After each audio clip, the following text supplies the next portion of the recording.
Praise the lord. ఈరోజు దేవుని వాగ్దానము, తనకు మొరపెట్టు వారికందరికీ, తనకు నిజముగా మొరపెట్టు వారికందరికీ యెహోవా సమీపముగా ఉన్నాడు. కీర్తనల గ్రంథము 145వ అధ్యాయము 18వ వచనము. సహోదరి సహోదరులారా, ఈ వాక్యం ప్రార్థన యొక్క శక్తిని గురించి మరియు దేవుని యొక్క సాన్నిహిత్యాన్ని గురించి అద్భుతంగా వివరిస్తుంది. మనం ఒంటరిగా ఉన్నామని, మన మాట వినేవారు ఎవరూ లేరని అనుకున్నప్పుడు ఈ వచనం మనకు గొప్ప ఆదరణను ఇస్తుంది. దేవుడు ఎక్కడో ఆకాశంలో దూరాన ఉన్నవాడు కాదు, ఆయన మన మొర వినేంత సమీపంలో ఉన్నాడని ఇక్కడ స్పష్టమవుతుంది. ఈ వాక్యాన్ని లోతుగా అర్థం చేసుకోవడానికి దీన్ని 3 ప్రధాన భాగాలుగా చూడవచ్చు. మొదటిగా, తనకు మొరపెట్టు వారికి అందరికీ అని ఉంది. అనగా దేవుడు ఇక్కడ ఎటువంటి పక్షపాతం చూపడం లేదు. ఆయన అందరికీ అంటున్నాడు, నీవు ధనవంతుడివైనా, పేదవాడివైనా, నల్లవాడివైనా, తెల్లవాడివైనా, నీవు యథార్థంగా ఆయనను పిలిస్తే ఆయన నీకు తోడుగా ఉంటాడు. దేవుని కృప కేవలం కొందరికి మాత్రమే పరిమితం కాదు, అది అందరికీ అందుబాటులో ఉంది. దేవుడు మన హోదాను బట్టి కాకుండా మన ఆకలిని బట్టి స్పందిస్తాడు. ఎవరైతే ఆయన సన్నిధి కోసం ఆరాటపడుతూ ఉంటారో వారికి ఆయన ఎల్లప్పుడూ దొరుకుతాడు. ఉదాహరణకు, రోమా సైన్యంలో అధికారి అయిన శతాధిపతి తన దాసుని స్వస్థత కోసం యేసు దగ్గరకు వచ్చినప్పుడు ఆయన అతని హోదాను చూడలేదు, అతని విశ్వాసాన్ని చూసి వెంటనే స్పందించాడు. అలాగే త్రోవ పక్కన కూర్చొని భిక్షమెత్తుకునే గుడ్డివాడైన బర్తిమయి, యేసు నన్ను కరుణించు అని మొరపెట్టినప్పుడు లోకం అతన్ని మౌనంగా ఉండమని గద్దించింది.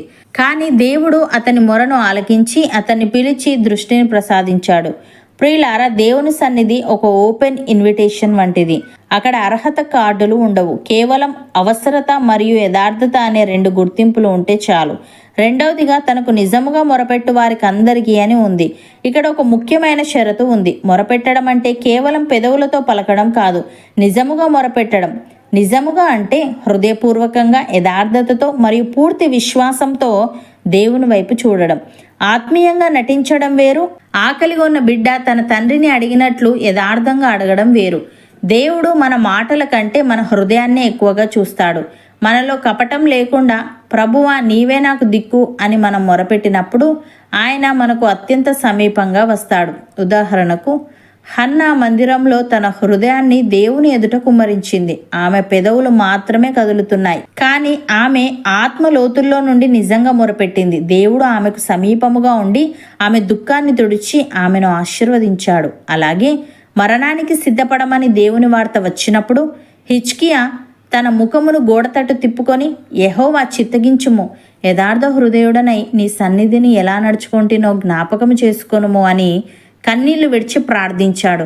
ఇక్కడ ప్రార్థన కేవలం మాటల్లో లేదు, అతని కన్నీళ్లలో ఉంది. దేవుడు వెంటనే స్పందించి, నీ కన్నీళ్లను చూచితిని, నీ ప్రార్థనను ఆలకించితిని అని అతని ఆయుష్ను 15 ఏళ్లు పొడిగించాడు. ప్రియులారా, దేవుడు దూరముగా ఉన్న దేవుడు కాదు, సమీపముగా ఉన్న దేవుడు. అయితే ఆ సమీపం ఎవరికి దక్కుతుంది అంటే, ఎవరైతే వేషధారణ లేకుండా తమ హృదయాన్ని ఆయన పాదాల దగ్గర కుమ్మరిస్తారో వారికే. మూడవదిగా, యెహోవా సమీపముగా ఉన్నాడు అని ఉంది. అనగా మనం ఒక మాట మాట్లాడక ముందే మన మనసులో ఏముందో ఆయనకు తెలుసు. లోకంలో మనకు అత్యంత సన్నిహితులు అనుకునేవారు కూడా మన కన్నీటిని చూడగలరు, కానీ మన గుండెల్లో ఉన్న భారాన్ని చూడలేరు. మనం కష్టాల్లో ఉన్నప్పుడు దేవుడు దూరమయ్యాడని అనుకుంటాం, కానీ సత్యం ఏమిటంటే మనం ఏడుస్తున్నప్పుడు ఆయన మన పక్కనే ఉండి మన కన్నీళ్లు తుడుస్తాడు. ఉదాహరణకు, ఒక చిన్న బిడ్డ చీకటి గదిలో నిద్రపోతున్నప్పుడు పక్క గదిలో తల్లి పనులు చేసుకుంటూ ఉంటుంది. బిడ్డకు ఏ ఆపద రాకుండా తల్లి కనిపెడుతూనే ఉంటుంది. బిడ్డ మెలకువ వచ్చి ఒక్కసారి అమ్మ అని పిలవగానే తల్లి వెంటనే పక్కకు వస్తుంది. దేవుడు కూడా అంతే, ఆయన ఎప్పుడు మనల్ని చూస్తూనే ఉన్నాడు, కానీ మనం ఆయనను పిలిచినప్పుడు ఆయన సాన్నిధ్యాన్ని మనం ప్రత్యక్షంగా అనుభవించగలం. ప్రియులారా, ఈరోజు మీరు ఒంటరితనంతో బాధపడుతున్నారా? నా ప్రార్థన దేవుడు వినట్లేదు అని దిగులు పడుతున్నారా? గుర్తుంచుకోండి, మీ దేవుడు మీకు చాలా దగ్గరగా ఉన్నాడు. మీరు కన్నీళ్లతో ప్రార్థిస్తున్నప్పుడు ఆయన మీ పక్కనే ఉన్నాడు. అయితే మీ ప్రార్థనలో యథార్థత ఉండాలి. లోకపు సహాయం మీద కంటే దేవుని మీద సంపూర్ణంగా ఆధారపడి నిజముగా ఆయనను పిలవండి.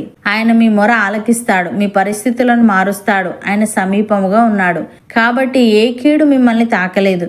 ఈ రోజే మీ హృదయాన్ని ఆయన ఎదుట కుమ్మరించండి. ఆయన ఇచ్చే అద్భుతమైన శాంతిని మరియు విడుదలను పొందుకోండి. అవును అన్నవారు నాతో పాటు ప్రార్థనలో ఏకీభవించండి.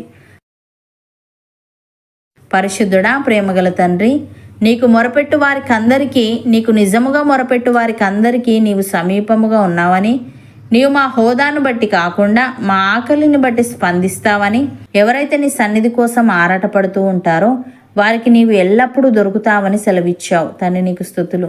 దేవా, నీ సన్నిధి ఒక ఓపెన్ ఇన్విటేషన్ వంటిది గనుక అక్కడ అర్హత కార్డులు ఉండవు, కానీ అవసరత మరియు యథార్థత అనే 2 గుర్తింపులు ఉంటే చాలు గనుక మేం కపటం లేకుండా ప్రభువా నీవే నాకు దిక్కు అని నీకు మొరపెట్టే వారముగా ఉండుటకు సహాయము దయచేయమని, మేము కష్టాల్లో ఉన్నప్పుడు నీవు దూరం అయ్యావని అనుకుంటాం, కానీ మేము ఏడుస్తున్నప్పుడు నీవు మా పక్కనే ఉండి మా కన్నీళ్లు తుడుస్తావు గనుక నీకు కృతజ్ఞతలు చెల్లిస్తూ, హన్నా వలె మేము మా హృదయాలను నీ పాదాల చెంత కుమ్మరించి హిజ్కియా వలె యథార్థమైన కన్నీళ్లతో నీ సన్నిధిలో ప్రార్థించుటకు కృపచూపమని ఈ వాగ్దానాన్ని విశ్వసిస్తున్న ప్రతి ఒక్కరికి నీవు సమీపముగా ఉండి వారి మొరను ఆలకించి వారి పరిస్థితులను నీకు మహిమకరంగా మార్చమని యేసుక్రీస్తు నామమున ప్రార్థిస్తున్నాము తండ్రి.